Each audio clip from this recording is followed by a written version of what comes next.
자, 우리 말씀을 잠깐 나누겠습니다.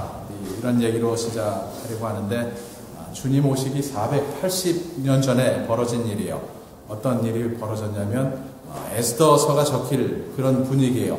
그러니까 에스더서가 배경이라고 이렇게 생각할 수 있는데, 그리스 사람들하고 페르시아 사람들하고 더머필레이라고 하는 이런 동네에서 굉장히 큰 유명한 전쟁을 벌였습니다. 당연히 침공한 나라는 페르시아 군대죠. 100만 내지 한 200만 명 정도 동원된 굉장히 큰 군대를 이끌고 왔는데, 문제는 그 전쟁을 감당해야 하는 그리스 사람들은 전부 도시국가로 이루어져 있었기 때문에 이 전쟁에 기껏 선뜻 참여하려고 하지 않았다는 것. 그런데 스파르타라고 하는 이 도시국가에서는 우리가 버티자, 우리가 싸워야 한다라고 하는 결정을 내렸고 싸우려고 했는데 너무 숫자가 적었다는 거죠. 그래서 300명의 용사들이 자, 우리 목숨을 걸고 이 전쟁을 싸우자라고 해서 레오나이다스라고 하는 왕, 그 도시국가의 왕의 인도함을 받아서 전쟁에 참여했고 200만 정도 되는 대군을 막아내려고 하는 그런 전쟁을 벌였다는 거죠.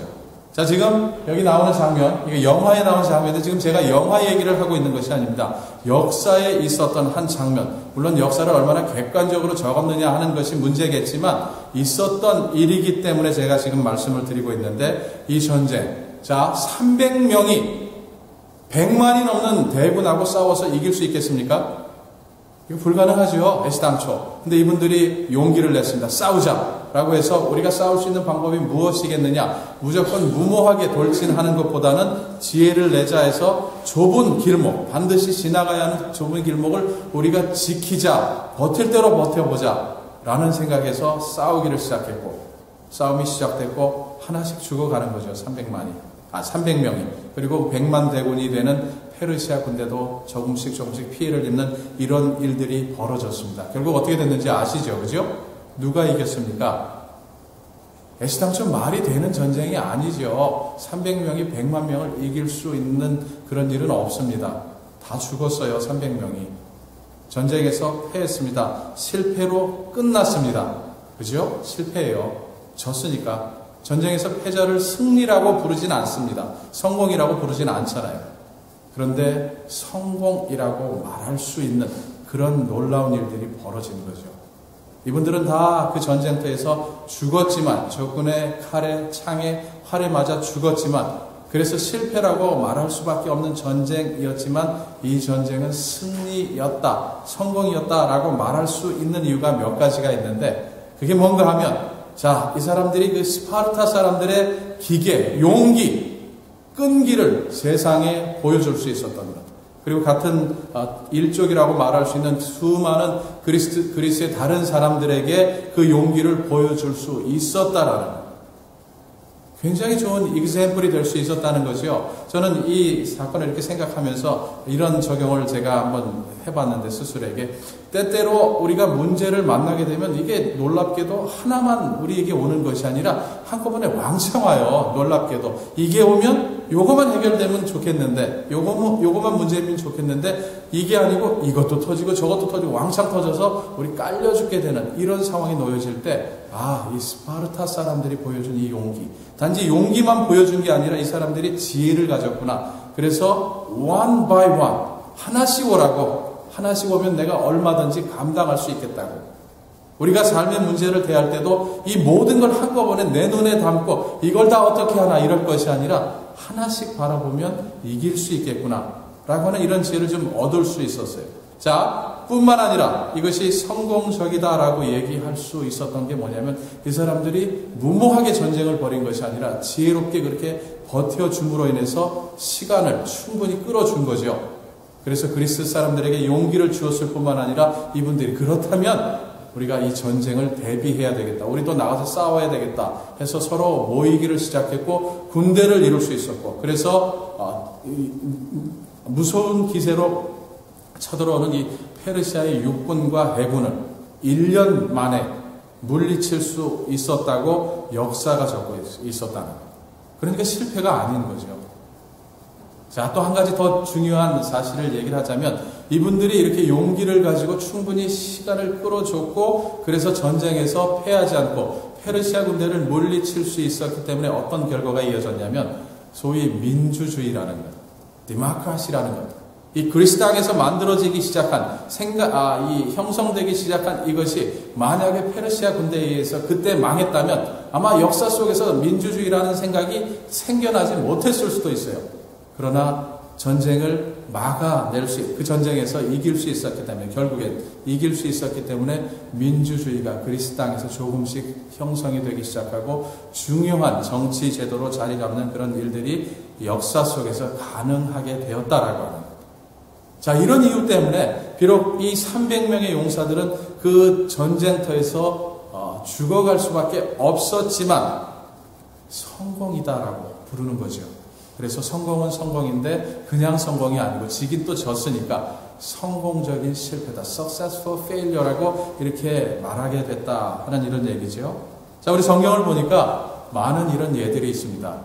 틀림없이 이 사람은 실패한 것 같은데 그것이 결코 실패한 것이 아니라 마치 300명의 그리스 스파르타 용사들이 많은 사람들에게 용기를 주고 이그젬플이 되고 또 그로 인해서 더 나은 역사가 펼쳐질 수 있었던 것처럼 분명히 어떤 사람은 실패했지만 이 사람의 실패를 통해서 그 사람뿐만이 아니고 그 주변에 있었던 많은 사람들이 유익을 얻는 그런 일들이 벌어진 것을 성경의 곳곳에서 우리가 볼 수 있는데, 그 중에 한 예가 오늘 읽은 이 말씀에 나오는 베드로의 어떤 경험이에요. 뭐지요?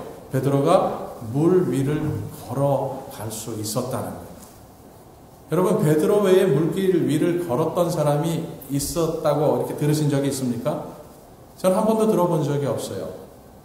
아마 역사 속에서 물 위를 예수님 외에 직접 걸을 수 있었던 유일한 사람이 있었다면 그건 베드로였던 것 같은데, 자, 잘 아시는 것처럼 배경을 보자면 22절부터 27절에 잘 나와 있어요. 예수님께서 오병이어의 기적을 통해서 5,000명을 먹이신 사건이 나오죠. 근데 예수님께서 그 기적을 베푸신 후에 사람들을 다 흩어 보내시고는 제자들을 보고는, 자, 우리 저 호수 건너편 저쪽에서 만나자라고 말씀을 하셨고, 그래서 제자들은 배를 타고 호수를 건너가는데 예수님은 그 와중에 뭘 하고 계셨냐면 제자들을 바라보시면서 기도하고 계셨다는 것.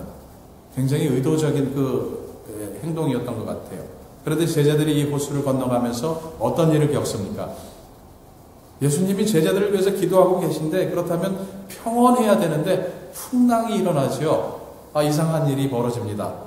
그리고 제자들은 무서워 떠는데 여기에 설상가상으로, 안 그래도 이 파도 때문에 우리가 죽게 됐다고 무서워하고 있는데, 아니 물길 위를 누군가가 걸어오는데, 한 번도 본 적이 없는 이런 사건이기 때문에 제자들의 즉각적인 결론은 뭐예요?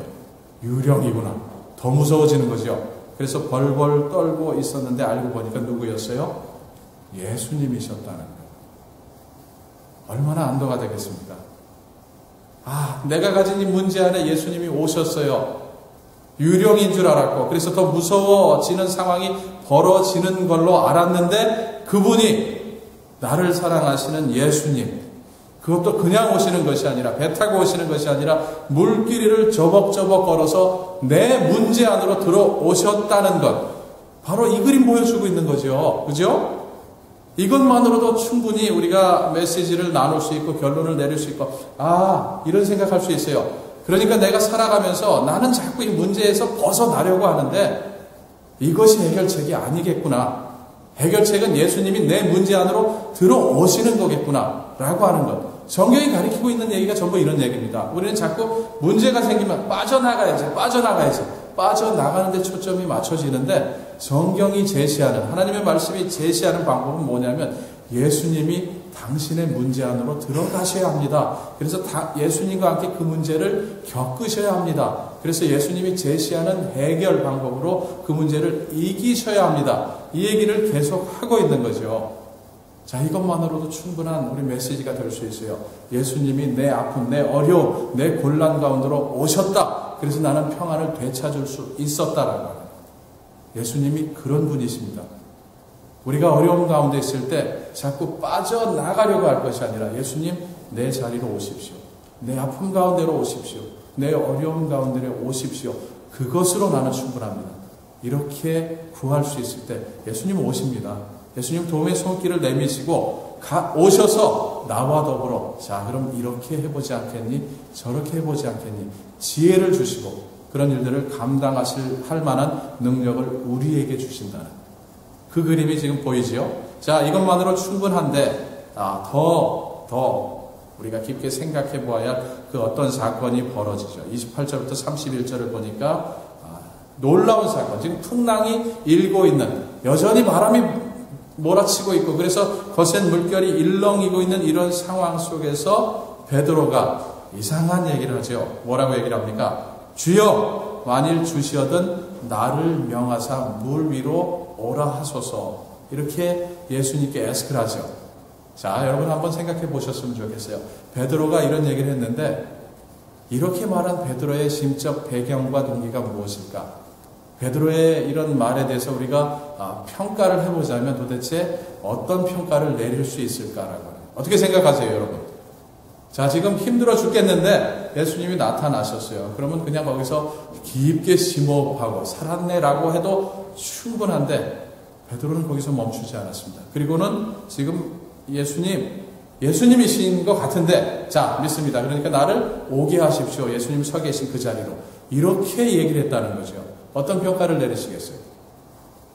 19세기에 Prince of Preachers, 설교가의 왕자, 설교의 왕자라고 이렇게 별명을 지은 누가 지었는지 모르겠지만 어느 누구라도 그 사람 이름을 그분 이름을 들으면 그렇게 얘기하는 찰스 스퍼전 목사님이 계세요. 영국의 베프티스트 프리처였는데 이분이 이 베드로 이 사건에 대한 설교를 하면서 뭐라고 얘기를 했냐면 자, 베드로가 지금 굉장히 무모한 것을 예수님께 요구했습니다. 우리는 이러지 말아야 합니다. 이런 식의 설교를 하셨어요.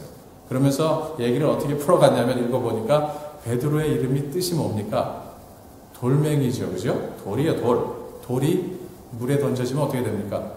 가라앉죠. 자연 법칙에 의해서 가라앉는데 베드로가 한 짓이 바로 그런 것이다. 안 해도 되는데 쓸데없이 무모하게 충동적으로 예수님 나도 걷고 싶습니다. 이런 요구를 했고 예수님 그래 네 요구가 얼마나 무모한지 한번 겪어봐라 라는 뜻에서 오라라고 말씀하셨다는 거고 아니나 다를까 베드로는 꼬르륵 돌멩이였기 때문에 가라앉았다라는 이런 코멘트를 설교를 하시는 그런 얘기가 있는데 여러분 어떻게 생각하세요?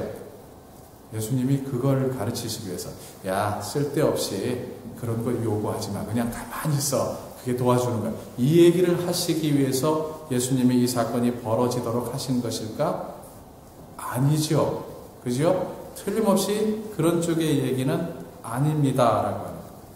왜냐하면 뒷부분에 보니까 예수님이 뭐라고 얘기를 하시냐면 믿음이 적은 자여 왜 의심하였느냐라고. 여러분 잘 들어보세요. 예수님이 지금 나중에 베드로에게 뭐라고 얘기를 하시냐면 믿음이 적은 자여 왜 의심하였느냐. 어떤 느낌이 드세요? 혹시 우리에게 하시는 얘기라면 야단 맞는 기분이 들죠. 그죠? 나를 책망하시고 꾸짖는 것처럼 들리는데 예수님은 지금 책망하고 계신 것이 아니라 칭찬하고 계십니다. 우리가 듣는 이 랭귀지로는 야단치시는 것처럼 들리죠. 근데 예수님은 지금 베드로가 믿음을 가지고 반응을 보이기 시작한 이것이 너무도 놀랍고 고마우셔서 야 아쉽구나. 끝까지 믿음을 가졌다면 이룰 수 있었을 텐데 이런 쪽의 얘기를 하고 계시다는 거예요. 여러분 그러니까 똑같은 랭귀지여도 우리가 어떻게 듣느냐 굉장히 중요한 거죠. 제가 볼 때 예수님은 지금 에이 쓸데없이 문제만 일으키고 괜히 물에 빠졌잖아. 못 젖었잖아. 힘들었잖아. 이 얘기를 하고 계신 것이 아니라 좀 더 믿음을 좀 더 지속할 수 있었더라면 더 놀라운 일을 경험할 수 있었을 텐데 쪽의 얘기를 하고 계신다는 거예요. 지금 무슨 얘기를 하고 있는지 아십니까? 예수님이 지금 일부러 제자들을 호수 건너 저편 가서 만나자라고 하셨고 기도하시는 중에 풍랑이 일도록 하셨고 전부 의도적이었다는 거죠. 그리고 베드로가 우리가 느끼기에 그 무모한 부탁 나로 주님 계신 그곳까지 걸어가게 해주십시오 라고 부탁했을 때 오라라고 말씀하신 것도 의도적이었다는 거예요. 우리가 어떠한 존재인지를 아세요? 우리가 걷다가도 빠지고 또 건져주면 가다가 또 빠지고 하는 이런 존재인 것을 아심에도 불구하고 예수님이 베드로 야 오라 라고 허락하신 이유는 무언가 말씀하시기 위해서. 그게 뭔지 아십니까? 믿음에 대해서, 믿음이 무엇인지에 대해서 말씀하시기 위해서 예수님은 이런 일을 연출하셨다고까지 우리 생각할 수 있어요. 한번 잘 보셨으면 좋겠어요. 베드로가 어떻게 했는지. 자, 풍랑 속에서 힘들어하고 있을 때 누군가가 왔고 예수님이라는 사실을 확인했고, 그러면서 베드로의 마음속에 어떤 생각이 있었냐면 예수님이신 것을 알고, 근데 예수님이 어떤 분이세요? 보통 분이 아니라 오병이어의 기적을 일으켜서 사람들을 먹이시고 돌보시는, 보통 사람이 아니라 무언가 뛰어난 존재, 신적 존재인 것 같은 그런 생각을 가졌고 알았죠. 자, 아는 것으로 그치지 않았고 베드로가 어떻게 했습니까? 적어도 이 말을 할 때는 아는 것에서 그치지 않고 믿었죠. 그죠? 믿었고 믿은 것으로 그친 것이 아니라, 그래서 마음속에 예수님은 이런 분이시니까 내가 믿는구나, 여기서 그쳤던 것이 아니라 표현했습니다. 내가 그쪽에 가보고 싶습니다. 오게 해주십시오. 여러분 지금 무슨 얘기를 하고 있는지 아세요? 믿음은 우리가 생각하기에 믿음은 믿는 거죠. 믿고 안 믿고 뭐 그렇게 복잡합니까? 믿으면 믿고 안 믿으면 안 믿고, 믿음은 그냥 믿는 겁니다. 이렇게 설명하는데 우리가 믿음이라고 하는 것을 뜯어놓고 보면은 세 가지 요소가 있다는 것. 아는 것, 우리 믿음의 대상이 되는 그분이 누구인지 아는 것, 복음이 무엇인지 아는 것, 그분이 십자가에서 무슨 일을 이루셨는지 아는 것, 부활하셨다고 얘기를 하는데 그 부활이 내게 어떤 의미가 있는 것인지 아는 것, 아는 것이 포함되죠. 제일 중요한 것이. 그 다음에 뭐가 필요합니까? 아는 것으로 그치지 않고 안다면 정말로 그때는 믿어야 되는 거죠. 믿는 것. 그 다음에 무엇이 필요하겠습니까? 믿는다면 우리는 보통 여기서 멈추죠. 아는 것, 믿는 것. 그러니까 나는 믿음이 있다라고 생각하는데, 진정한 믿음은 어디까지 가냐면 행해보는 것, 커밋먼트라 그러죠. 의탁하는 것, 내 자신을 맡기는 것. 자, 지금 베드로가 한 일을 잘 생각해 보셨으면 좋겠어요. 자, 예수님이 누구신지 알기 시작했어요. 그래서 믿음을 갖기 시작했는데 여기서 그쳤던 것이 아니라 이 세상에서 그 어느 누구도 시도해보지 않는 놀라운 시도를 해봅니다. 내가 이분이 누구신지를 알기 시작했고 그래서 믿기 시작했는데 그렇다면 해봐야지 라고 생각했다는 거죠. 지금 이 사건이 말해주고 있는 것이 바로 그겁니다. 베드로는 쓸데없는 짓을 해서 예수님도 힘들어지고 자기도 힘들어지는 어려운 상황을 만들었다. 이 얘기를 성경이 해주고 있는 것이 아니라 예수님이 누구신지 알았고 그래서 믿음을 갖기 시작했기 때문에 그 믿음 때문에 그 믿음에 걸맞게 예수님 그렇다면 내가 가보겠습니다. 믿음의 반응, 의탁하는 것, 커밋먼트를 보였다는 것, 바로 이 얘기를 하고 있는 거예요. 그러니까 믿음은 하나가 아니에요. 굳이 뜯어놓고 보면 세 가지 요소가 필요한데, 자, 신학자들이 이렇게 뜯어놨어요. 이게 라틴어라 저는 이 굵은 글씨 잘 못 읽어요. 그런데 이분들이 세 가지를 얘기를 하는데, 노티티아 이렇게 읽어야 되네요. 라틴어를 제가 모르는데, 그 다음에 센수스 이렇게 읽어야 되고, 피두치아 이렇게 읽어야 되네요. 어쨌거나 중요한 것은 신학자들이 성경을 뜯어보고 또 뜯어보고 믿음은 이런 것이다 라고 라틴어를 써서 설명을 해놨는데, 첫 번째 요소가 뭐냐면 아는 것. 이것 없이 믿음이 시작될 수는 없죠. 예수님이 이 땅에 왜 오셨고 무슨 일을 이루셨고 정말로 지금 뭐 하고 계시는지, 복음이 뭐고 아는 것, 이거 필요하죠. 근데 아는 것으로 그치지 않고 믿는 것, 동의하는 것. 굳이 표현하자면 나도 그렇게 생각합니다. 나도 그렇게 믿습니다 라고 하는 이 단계가 필요하고, 정말로 믿음이기 위해서는 뭐죠? 의탁하는 것. 베드로처럼 예수님이 그래 와라 라고 했을 때 가보는 것. 그 배 안에 다른 제자들도 함께 있었지만 유일하게 이런 의미에서 믿음을 가진 사람이 있었다면 누구겠어요? 베드로밖에 없었죠. 그죠? 다른 제자들은 어느 수준까지 와 있었는지 성경이 적고 있지는 않지만 이 믿음의 이 세 가지 요소 중에 아는 것 알았겠죠. 그죠? 그리고 믿었을 수도 있어요. 점점 예수님이 어떤 분이신지 알아가면서 이런 분이시구나. 내가 믿어도 되겠구나 하는 이런 쪽으로 생각이 움직여가고 있었는데 그 배 안에 있었던 사람들 중에 유일하게 믿음의 이 세 가지 요소를 가지고 있었던 단 한 사람이 있었다면 그건 바로 베드로였다는 거예요. 이 베드로의 모습을 통해서 하나님이 저와 여러분에게 하시는 말씀이 있다면 믿음은 이런 거라고 지금 얘기하시는 거죠. 마치 빌립보서에서 바울이 내게 능력 주시는 자 안에서 내가 모든 일을 할 수 있느니라라고 이렇게 말하는 것처럼 베드로도 내게 능력 주시는 자 안에서 내가 물 위를 걸을 수 있습니다. 그러니까 나로 오게 하십시오. 걷게 하십시오. 이 믿음을 가졌다는 거죠. 조건이 있다는 거죠. 그러니까 단지 이런 믿음을 가지면 아무 일이나 할 수 있었다는 얘기가 아니라 할 수 있게 된다는 얘기가 아니라 그것이 주님의 뜻이어야 하고 그래서 또 한 가지 조건이 있다면 뭐겠어요? 중요한 포인트인데 계속해서 우리 믿음의 주요 온전케 하시는 예수님을 바라보면서 예수님께 초점을 맞추고 계속해서 가는 것. 이것이 조건이겠죠. 그죠? 그래서 그런 조건이 맞았을 때 이런 믿음을 가지고 나아갈 수 있었기 때문에 이런 믿음 때문에 그는 물길을 걸을 수 있었다라고 하는 거예요. 자, 그런데 베드로가 여기까지는 굉장히 놀라운 거죠. 예수님이 아직 이렇게 물으신 적이 없어요. 너는 나를 누구라 하느냐. 그게 16장에 나오는 얘기인데 아직 한 번도 예수님은 제자들의 믿음에 관해서 확인도 하지 않으시고 보여주시고 가르치시고 계속 인도만 하시는 과정에서 베드로가 스스로의 이 감격 속에서 지금 예수님께 이런 반응을 보였는데 그래서 물길이를 걸었던 최초이자 유일한 사람으로 성경에 이렇게 적혀져 있는데 자 30절을 보니까 어떤 일이 벌어집니까?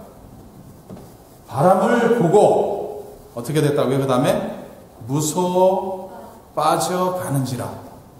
자 여러분 믿음으로 시작했는데 좀 전에 조건이 있었다 그랬죠. 예수님의 뜻이어야 했다고. 그래서 예수님은 오라 했고 그 뜻을 나타내셨고 베드로는 그 다른 조건 중에 하나 예수님께 초점을 맞추면서 걷기 시작했을 때 그는 무리를 걸을 수 있었는데 자 지금 무슨 문제가 생겼어요? 계속해서 예수님께 초점을 맞추면서 갔다면은 그 길을 물길을 계속 걸어갈 수 있었을 텐데 어떻게 됐어요?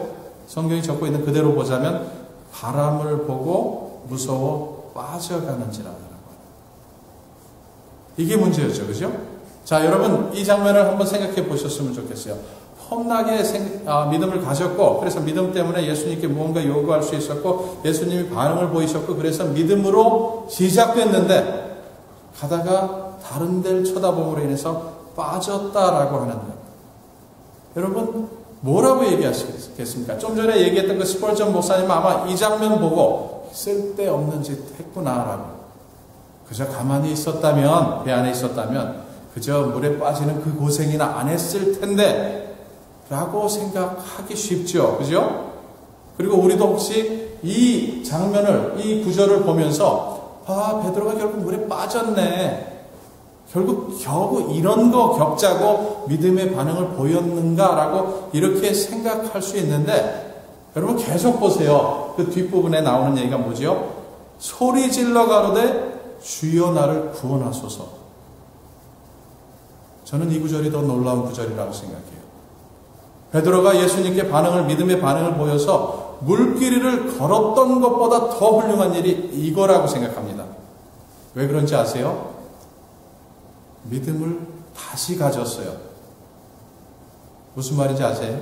저 같으면 어떻게 했을 것 같으냐면 예수님 걸어오게 해주십시오. 그래 와라. 가다가 베드로처럼 주변을 바라보다 바람이 여전히 일렁이네. 이러다가 빠졌을 때 예수님 찾을 틈이 어디 있겠어요. 그죠?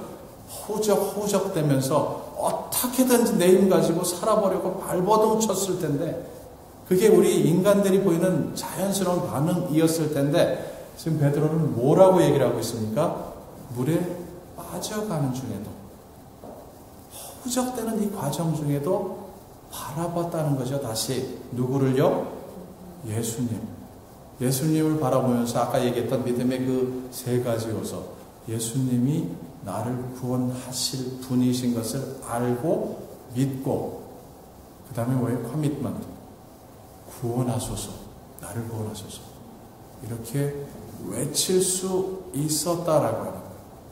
여러분, 이게 더 중요한 것 같아요. 빠졌을 때, 실패했을 때, 넘어졌을 때 다시 예수님을 바라볼 줄 아는 이 믿음을 베드로는 그 극박한 상황 속에서도 가질 수 있었다는 것. 하나님께서 우리에게 기대하시는 믿음이 이런 것이 아니겠느냐. 자, 믿음으로 시작해서 끝까지 물길이를 멋있게 걸어갈 수는 없어요. 우리 인간이기 때문에, 연약하기 때문에, 너무 익숙해 있는 세상 방식으로 우리 상황을 대하고 그러다 보면 넘어질 수밖에 없는데, 하나님이 우리에게 무엇을 원하시냐면 실패하지 마라, 넘어지지 마라, 완전해라, 이것을 요구하시는 것이 아니라 실패할 때라도, 넘어질 때라도, 세상 방식으로 가다가 길이 막혔군요 이렇게 탄식할 수밖에 없는 상황일지라도 다시 어떻게 하라고요? 예수님 바라보라. 그 그림이 여기 담겨져 있는 거죠. 그냥 베드로가 가다가 빠졌으니까 에이 쓸데없는 짓 했어, 너는 어차피 돌멩이야, 이 얘기가 아니고, 그는 다시 예수님을 바라봤고, 예수님은 베드로의 그 외침을 기쁘게 받으셔서 손 내미셨고 그를 건지셨다라고 하는 거예요. 여러분, 그러니까 31절에 이런 얘기가 나오잖아요. 예수께서 즉시 손을 내밀어 저를 붙잡으시며 가라사대 믿음이 적은 자여 왜 의심하였느냐. 자, 이게 야단치는 얘기가 아닌 거죠. 그죠?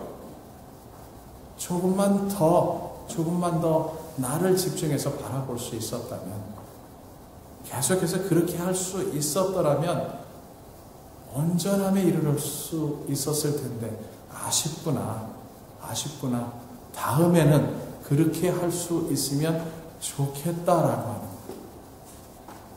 여러분, 이 얘기를 지금 하고 계십니다. 다시 예수님을 향해서 초점을 맞추며 살 수 있겠느냐라고 하는 거예요. 여러분, 중요한 얘기가 뭔지 아십니까? 베드로는 물길을 걷다가 그 초점이 세상으로 바뀌었어요. 환경으로 바뀌었고 문제적으로 그 초점이 옮겨졌지만, 예수님의 초점은 처음부터 끝까지 누구에게 맞춰져 있습니까? 베드로예요. 한 번도 예수님은 베드로로부터 그 눈길을 떼지 않으셨다라고 합니다. 여기에 소망이 있는 거죠.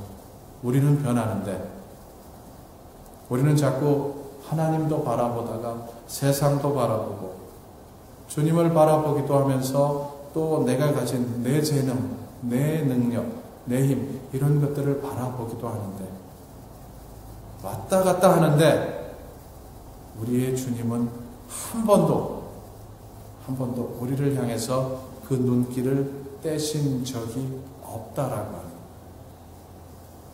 여기에 소망이 있어요. 그 주님은 여전히 나를 지켜보고 계시기 때문에 내가 언제라도 그 주님을 향해서 내 눈길을 돌리기만 하면 나는 그 주님과 눈이 맞게 돼 있는 거죠. 그죠? 문제는 내 쪽에 있다는 거예요. 주님 쪽에 있는 것이 아니라 내가 내 눈길을 주님을 향해서 맞추지 않으려고 하기 때문에 손 내미시는 그 주님을 바라보지 못하고 있다는 거예요. 자, 이게 베드로를 통해서 우리에게 하시는 그런 얘기인데, 여러분, 베드로와 나는 같다라고 말씀하실 수 있겠습니까? 어쩌면 베드로는 나랑 똑같구나 라고 이렇게 말씀하실 수 있겠어요? 근데 혹시라도 그렇게 생각하시고 그렇게 말씀하실 때에 가다가 물길 바라보면서 거기 빠지는 그 모습 보고 어쩌면 베드로가 나랑 이렇게 똑같은지 이 얘기 하신다면 조금 더 생각하시면 좋겠어요. 혹시 빠지는 모습 보고 어쩌면 나랑 똑같은가 이 얘기를 하실 수밖에 없고, 그것 때문에 베드로 때문에 나 위로 얻는다 이렇게 하실 수 있다면 조금만 더 생각하셔서, 자, 베드로 비록 다시 빠지기 시작했지만 그 베드로는 주님을 향해서 다시 눈길을 돌리고 외칠 수 있었던 것. 이 모습까지도 이 모습까지도 닮아야 되겠구나. 빠지는 것만 닮을 것이 아니고 빠졌을 때 다시 주님을 향해서 눈길을 맞추는 이 모습까지도 맞출 수 있도록 나도 그 모습 닮아야 되겠구나 하는 이런 결심이 우리 마음속에 좀 있었으면 좋겠어요. 자, 우리 이 사건이 어떻게 끝나냐면 32절, 33절을 보니까 놀라운 말씀이 나오죠. 배에 함께 오름에 바람이 그치는지라. 끝났어요. 주님께서 말씀하실 바를 다 말씀하셨고 경험했기 때문에 상황이 끝났는데 이게 클라이막스가 아닙니다. 그죠? 우리는 이게 클라이막스이기를 원하죠. 그죠? 아, 내 문제가 이렇게 힘들고 아픈데 이게 그쳤으면 좋겠다. 여기서 클라이막스가 이루어진다라고 생각하는데 주님의 의도는 한 걸음 더 나아가서 그 다음 절에 배에 있는 사람들이 예수께 절하며 가로되 진실로 하나님의 아들이로소이다 하더라라고 하는 하나님의 의도는 여기에 있습니다. 이런 경험들을 통해서 우리의 눈길이 하나님을 향해서 좀 더 분명하게, 좀 더 선명하게 맞춰져 있는 마태복음 8장을 보니까 이분들이 비슷한 상황에서 구원함을 얻었을 때 무슨 얘기를 했냐면 이 사람이 누군가 그 사람들이 기이하게 가로되 어떠한 사람이기에 바람과 바다도 순종하는고 하더라 이렇게 얘기를 했던 사람들이 지금 뭐라고 얘기하고 있습니까? 탁월한 사람이었네 라고 얘기를 하다가 지금은 뭐라고 얘기를 해요? 하나님의 아들이시군요 라고 바뀌었다는 거죠. 바로 이 고백이 있도록 하시기 위해서 때때로 하나님은 우리 삶 속에 아픔을 두실 때가 있습니다. 어려움이 있도록 하실 때가 있습니다. 곤란한 문제 속에 우리를 집어넣으실 때도 있습니다. 그러니까 그때 우리가 해야 하는 일이 있다면 오십시오. 내 아픔 속으로, 내 문제 속으로, 내 어려움 속으로 오십시오. 그래서 나와 함께 이것을 감당해 주십시오.